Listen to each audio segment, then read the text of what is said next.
Cities in Australia, just like cities in many other parts of the world, are really struggling with the issue of housing affordability. For a long time in Australia, our housing industry delivered housing very efficiently.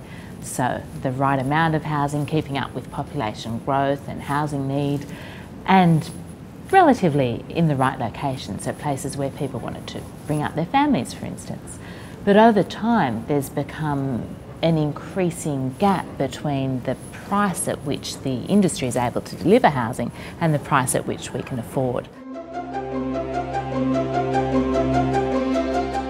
We're starting to see people living in private rental for their whole lives and never being able to own their own homes.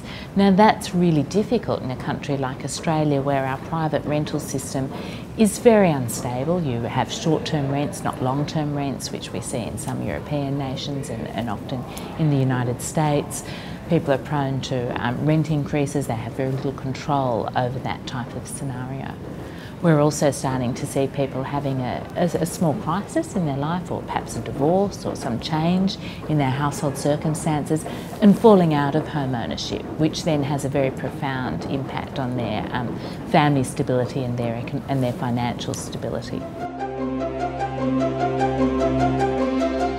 There's a real planning and urban policy challenge to help guide our cities and our towns back towards more diverse and more concentrated forms of settlement. So my research looks at the extent to which we can find evidence for whether particular planning settings are either strangling land release, so preventing housing development because of land supply decisions, whether the planning system is forcing developers to pay too much, or whether the planning system is too cumbersome and uncertain or too difficult for developers to get their projects up off the ground.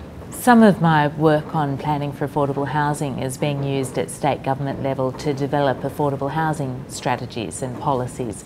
It's also being picked up by local councils who want to plan for affordable housing inclusion and for greater housing mix and choice in their own local areas.